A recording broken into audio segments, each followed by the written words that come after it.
Hello दोस्तों, स्वागत है आप सभी का अपना यूट्यूब चैनल पीएनबी ट्यूटोरियल पे। फ्रेंड्स, हम लोग क्लास 8 का साइंस बुक पढ़े थे, पहला चैप्टर कोशिका।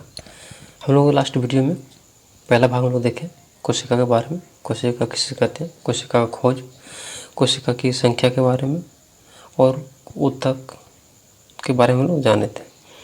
तो अब हम लोग चलते हैं इसका कोशिका की घटक। हम लोग यहाँ तक क्लास किए थे, अब यहाँ से हम लोग आगे कंटिन्यू करेंगे।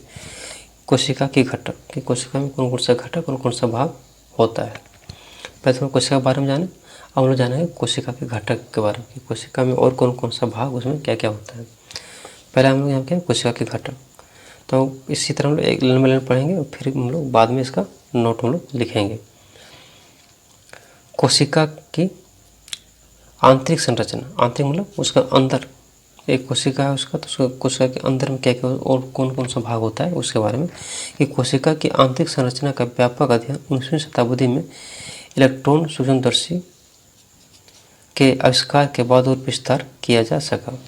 पहले तो क्या था कि उतना अच्छा उसका जो सूक्ष्मदर्शी था उतना अच्छा नहीं था, साधारण था।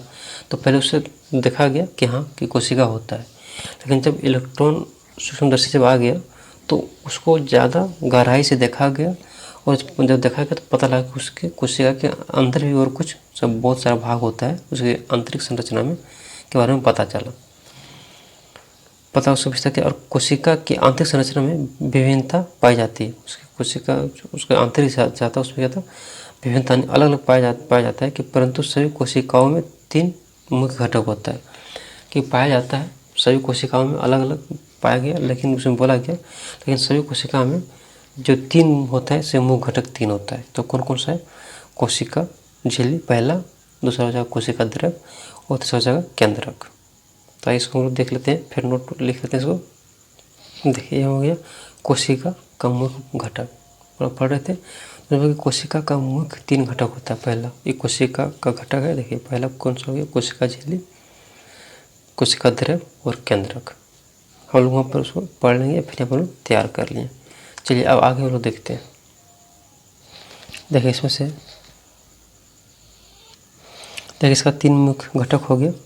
आगे से है कि कोशिका का सबसे बाहर का आवरण या घेरा कोशिका झिल्ली कहते हैं। जो कोशिका जो बना होता है तो उसका जो सबसे बाहरी भाग होता है, बाहरी आवरण जो होता है उसको क्या बोलते हैं? कोशिका झिल्ली कहते हैं। कोशिका झिल्ली एवं केंद्रक के बीच को भाग को कोशिका द्रव कहते हैं। और बोला कि इसमें क्या बोला कि कोशिका झिल्ली एवं केंद्रक के बीच के भाग को कोशिका द्रव कहते हैं, जिसमें कोशिका अंग होते हैं। आइए अब कोशिका के घटकों को विस्तार से जानते हैं। पहले तो यहाँ बता दिया गया कि कोशिका का जो सबसे बाहरी भाग होता है उसे क्या बोलते हैं हम लोग? कोशिका झिल्ली बोलते हैं। और कोशिका झिल्ली और केंद्रक के बीच में जो पाया जाता है उसे क्या बोलते हैं? कोशिका द्रव बोलते हैं। तो हम लोग एक एक करके समझते हैं इसको विस्तार से समझ। पहला है कोशिका झिल्ली, सेल मेम्ब्रेन। पहला है कि कोशिका झिल्ली जंतु में पाई जाने वाली सबसे बाहरी परत है। ये चीज़ आप ध्यान में देना है कि जो कोशिका झिल्ली कैसे पाया जाता है? जंतु में पाया जाता है, जबकि पौधे में इस झिल्ली के बाहर एक और मोटी परत पाई जाती है जिसे कोशिका भित्ति या सेल वॉल कहते हैं। तो अगर जंतु में बोला जाएगा तो क्या पाया जाता है? कोशिका झिल्ली। और जब पेड़ पौधे में बोलेगा तो क्या बोला जाता है? कोशिका भित्ति। क्योंकि कोशिका झिल्ली के बाहर भी एक और मोटा परत होता है जिसको हम बोलते हैं कोशिका भित्ति। अब कोशिका भित्ति के बारे में पढ़ेंगे, इससे क्या कार्य होता है। यहाँ दिया गया है कि पता कीजिए कोशिका भित्ति में पौधे में क्या कार्य करती है। जो कोशिका भित्ति है इसे पौधे में क्या कार्य करती है और यह केवल पौधे में ही क्यों पाया जाता है? इसका कारण क्या है? जो कोशिका जो भित्ति है सो सिर्फ पौधे में क्यों पाया जाता है, इसका बोला गया, इसका कारण बताने के लिए। तो आगे पढ़ते तो कोशिका झिल्ली समझ में आ गया, ठीक है, कि सबसे बाहरी भाग होता है। अब समझते हैं कोशिका झिल्ली का कार्य। इसका मतलब पूरा कोशिका पे तुरंत नोट देख लेंगे। कोशिका झिल्ली जिसे प्लाज्मा झिल्ली भी कहते हैं। तो एक चीज़ और जानिए कि जो कोशिका झिल्ली उसको क्या बोलते हैं? प्लाज्मा झिल्ली भी कहते हैं। सरंध्र यानी रिक्त युक्त होता है। बोला कि यह जो होता है क्या होता है? इसमें छिद्र होता है, छेद होता है। यह ऐच्छिक पदार्थों को अंदर आने या हानिकारक पदार्थों को बाहर निकालने देती है। तो इसका कार्य समझ में आ गया कि जो कोशिका झिल्ली जो होता है इसमें छोटा छोटा छिद्र होता है जो अनिच्छित पदार्थों को अनिच्छित मतलब जो चीज़ जो काम की चीज़ है, जो शरीर के लिए लाभदायक है, जरूरी है, उसको आने देता है, और जो हानिकारक चीज़ होता है शरीर के लिए उसको क्या करता है, बाहर निकलने देता है।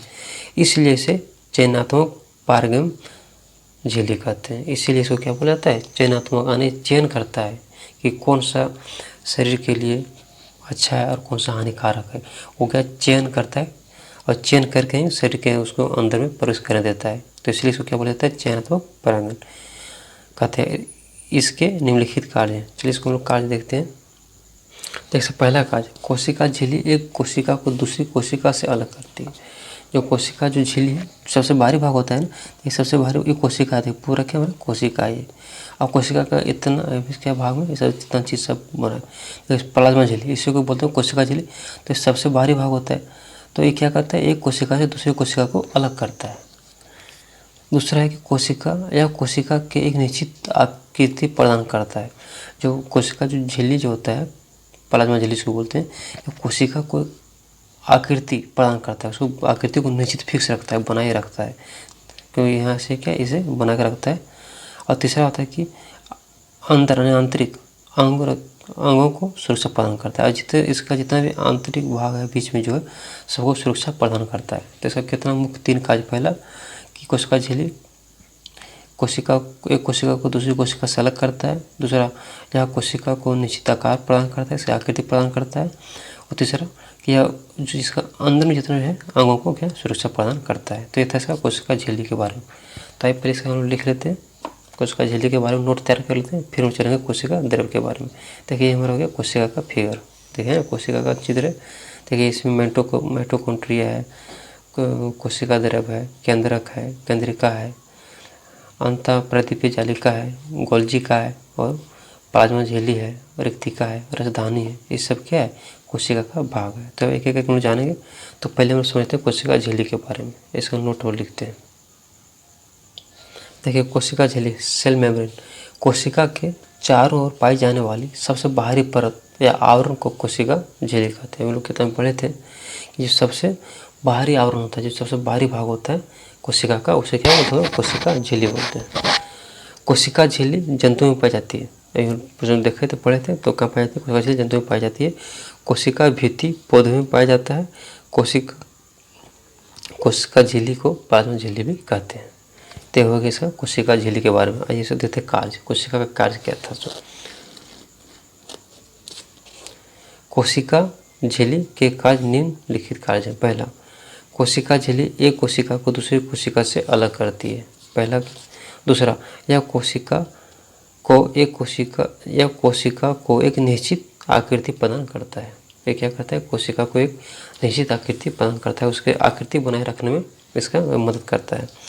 तीसरा है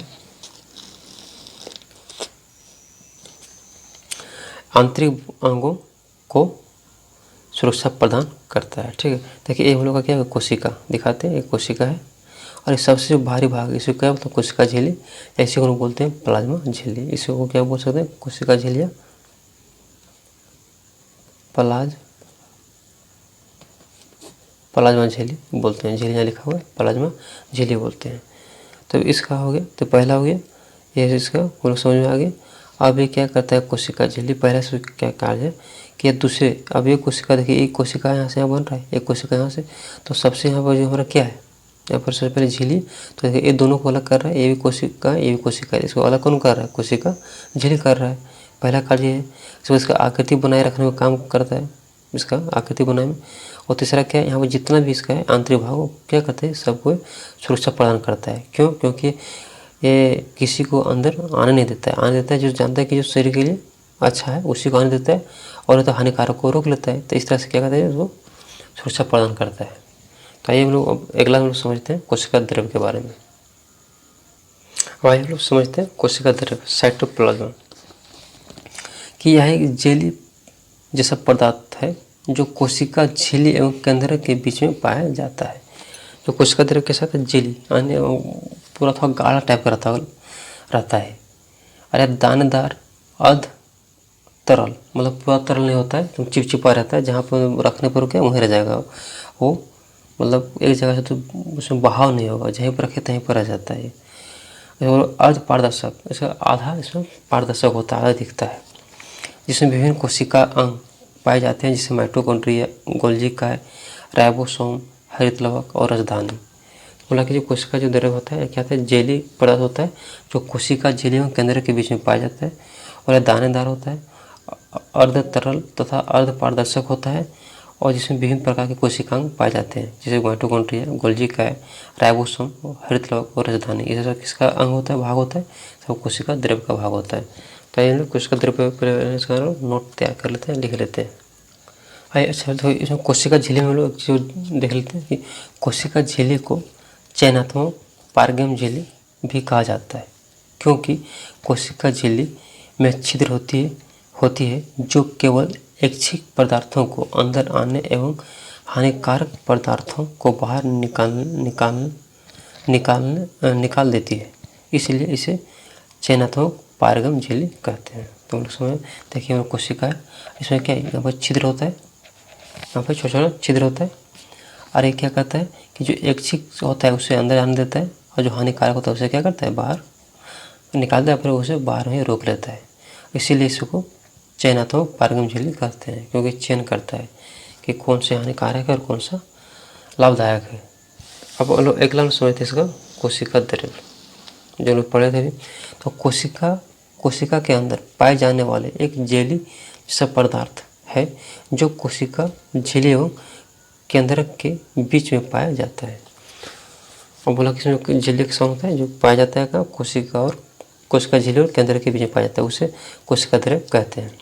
यह दानेदार, अर्ध तरल तथा अर्ध पारदर्शक होता है, इसमें कि जिसमें विभिन्न प्रकार के कोशिकांग पाए जाते हैं, जैसे माइटोकॉन्ड्रिया, गोल्जी काय, राइबोसोम, हरित लवक, राजधानी इत्यादि।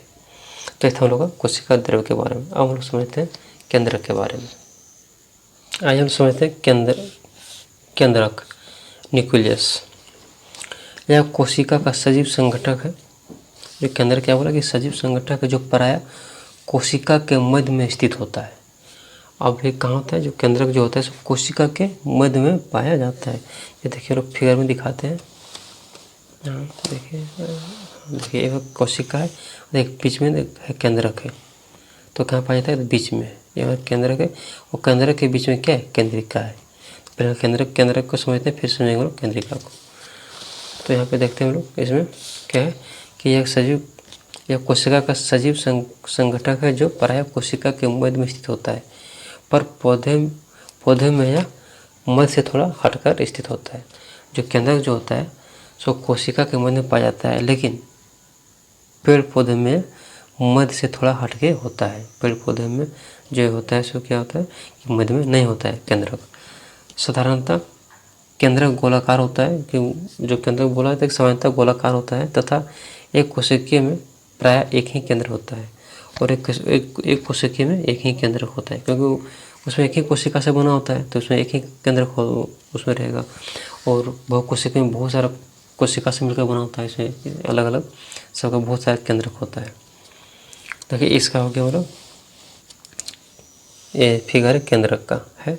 देखिए प्राय केंद्रक है, और केंद्रक में क्या पाया जाता है, देखिए एक केंद्रक रंध्र, ये जो केंद्रक रंध्र है, फिर ये केंद्रिका है, और एक है गुणसूत्र जो देख रहे हैं रस्सी टाइप, ये क्या है, इसका गुणसूत्र है।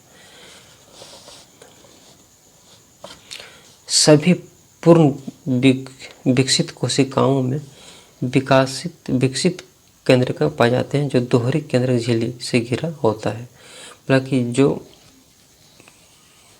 कोशिका विकसित हो जाता है, पूरा तरह से तैयार हो जाता है, तो उसमें एक केंद्र विकसित हो जाता है, उसमें एक केंद्र का निर्माण हो जाता है, जो दोहरी केंद्रक झिल्ली से ढका होता है, घिरा होता है।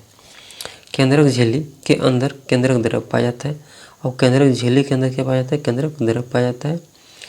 और केंद्रक रंध्रों के द्वारा केंद्रक द्रव्य तथा कोशिका द्रव्य के बीच विभिन्न पदार्थों का आदान प्रदान होता है। बाकी जो केंद्रक रंध्र है, केंद्रक रंध्र मतलब जिसमें छेद होता है, तो केंद्रक रंध्र के द्वारा यहाँ पर केंद्रक रंध्र है, देखें केंद्रक रंध्र के द्वारा इधर से उधर के द्वारा केंद्रक द्रव्य तथा कोशिका द्रव्य के बीच विभिन्न पदार्थों का आदान प्रदान होता है। कोशिका द्रव्य तथा केंद्रक द्रव्य को सम्मिलित रूप को जीव द्रव्य कहते हैं। जब कोशिका द्रव्य और केंद्रक द्रव्य सम्मिलित रूप को क्या बोलते हैं लोग? जीव द्रव्य कहते हैं। इसका आगे देखते हैं, इसमें कहते हैं जीव द्रव्य को जीवन का भौतिक आधार कहा जाता है। जो जीव द्रव्य होता है जीवन का भौतिक आधार कहा जाता है, क्योंकि जीवन की सारी क्रियाएं इसी पर निर्भर रहती है। तो अब याद रखना है कि जो जीव द्रव्य है वह जीवन का भौतिक आधार कहा जाता है, क्योंकि ये जीवन की सारी क्रियाएं इसी पर निर्भर करती है। तो इसको हाईलाइट वाला चीज़ को ध्यान में रखिएगा। चलिए आगे हम लोग देखते हैं। इसमें बोला कि अब बताइए, इस क्वेश्चन है कोशिका के 3 प्रमुख घटक कौन से हैं? तो हम लोग देखे थे कोशिका के 3 प्रमुख घटक है, कोशिका झिल्ली, केंद्रक और कोशिका द्रव्य। पौधे में पाई जाने वाली सबसे बाहरी परत का नाम क्या है? तो पौधे में सबसे पाई जाने वाली सबसे बाहरी परत को बोलते हैं कोशिका भित्ति। क्या बोलते हैं? कोशिका भित्ति बोलते हैं। कोशिका द्रव्य में पाए जाने वाले कोशिका अंग के नाम क्या है? कोशिका द्रव्य में पाए जाने वाले कोशिका अंग के नाम क्या है? तो कोशिका क्या पाया जाता है? कोशिका पाया जाता है माइटोकॉन्ड्रिया, है ना, हरित लवक, राइबोसोम, गोल्जी का, ये सब कैसे पाया जाता है? अभी हम देखे थे यहाँ पे। चलिए अब हम लोग इसका देखते हैं, इसका अगला समझते हैं केंद्रिका और केंद्रक का के केंद्रिका एवं गुणसूत्र। ये उच्च आवर्धन क्षमता वाले सूक्ष्मदर्शी द्वारा देखने पर हमें केंद्रक के अंदर एक छोटी संघन संरचना दिखाई देती है। बोला कि अगर हम उच्च आवर्धन वाले अच्छा लेंस वाला जब सूक्ष्मदर्शी को देखते हैं तो केंद्रक के अंदर है सो और दिखाई देता है, संघन रथपूर्ण संरचना दिखाई देता है, बोले जिसे केंद्रिका कहते हैं। अब केंद्रक के अंदर जो होता है उसे क्या बोलते हैं? केंद्रिका।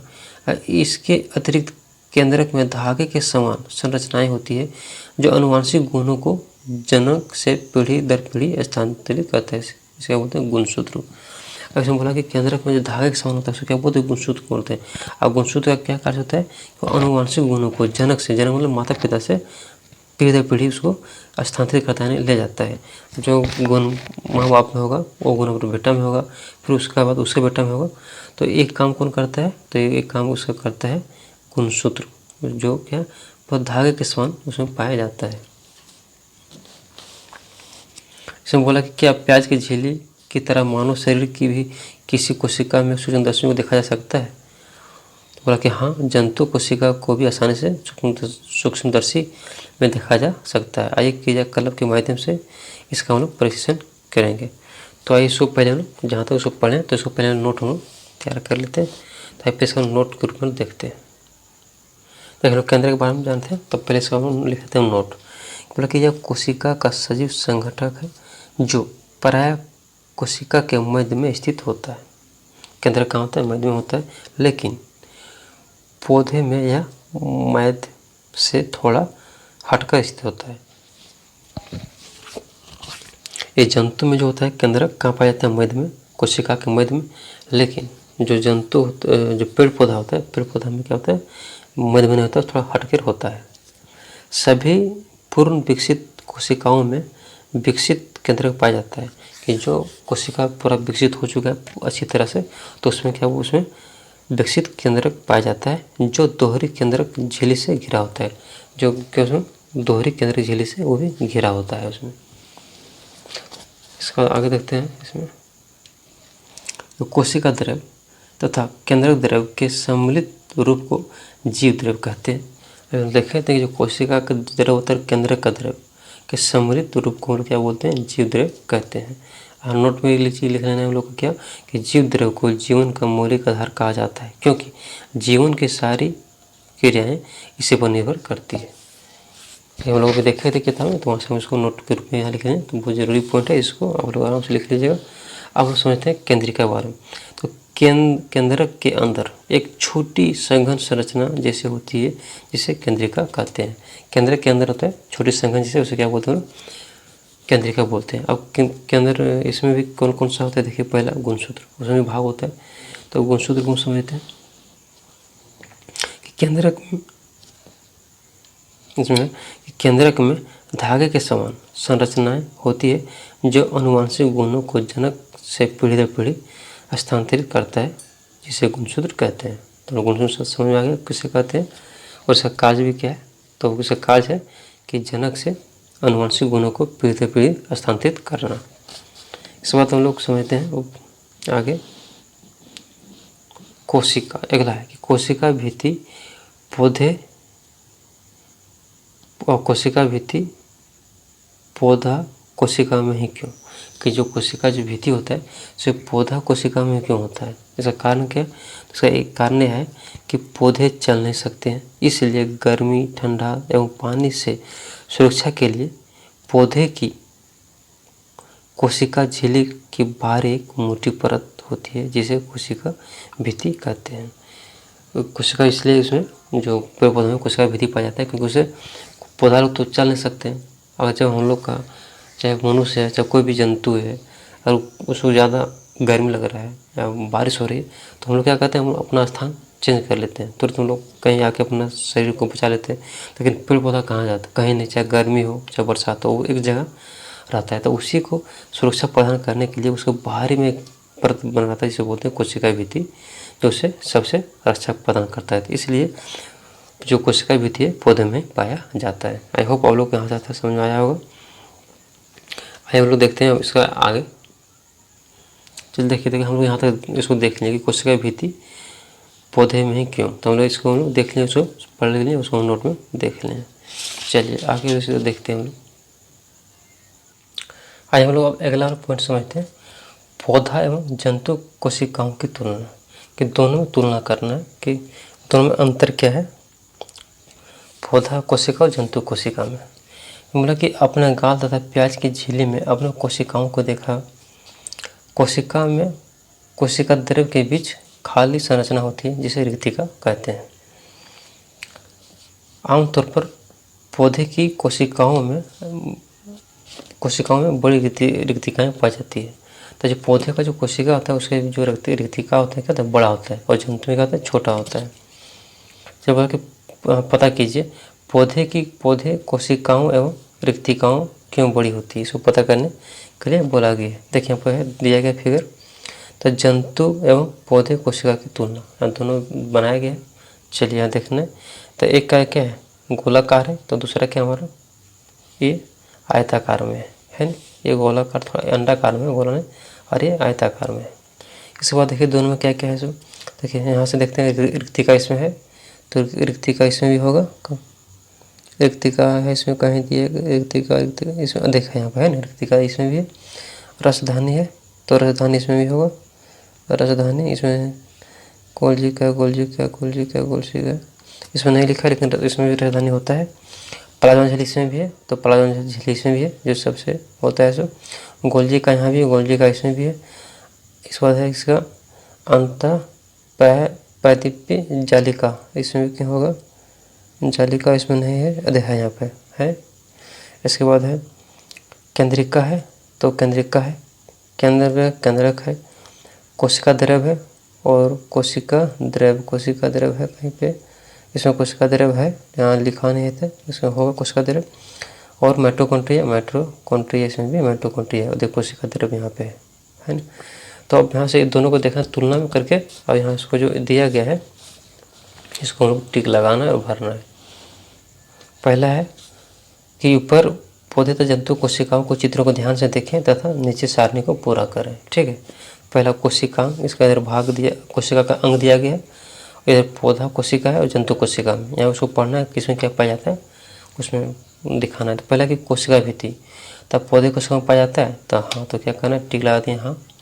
इसमें नहीं पाया जाता है तो इसमें नहीं, क्योंकि कोशिका भित्ति किसमें पाया जाता है, सिर्फ इसमें पाया जाता है पौधे में। और इसके बाद है केंद्रक झिल्ली, तो केंद्रक झिल्ली दोनों में पाया जाता है, हम देखें तुलना करके दोनों में पाया जाता है। केंद्रक भी दोनों में पाया जाता है, कोशिका झिल्ली दोनों में पाया जाता है, इसमें भी और इसमें भी। और कोशिका द्रव इसमें भी पाया जाता है और इसमें भी दोनों में पाया जाता है कोशिका द्रव। ठीक है, इसके बाद है हरित लवक जो बोलते हैं क्लोरोप्लास्ट, तो देखिए ये किस में पाया जाता है, सिर्फ पाया जाता है पौधे कोशिका में, ये जंतु कोशिका में हरित लवक नहीं पाया जाता है। अगला है इसका रिक्तिकाएँ दोनों पाया जाता है। तो एक इसमें अंतर क्या है कि जो पेड़ पौधा कोशिका है उसमें बड़ा रिक्तिका होता है और जो जंतु कोशिका है उसमें छोटा पाया जाता है।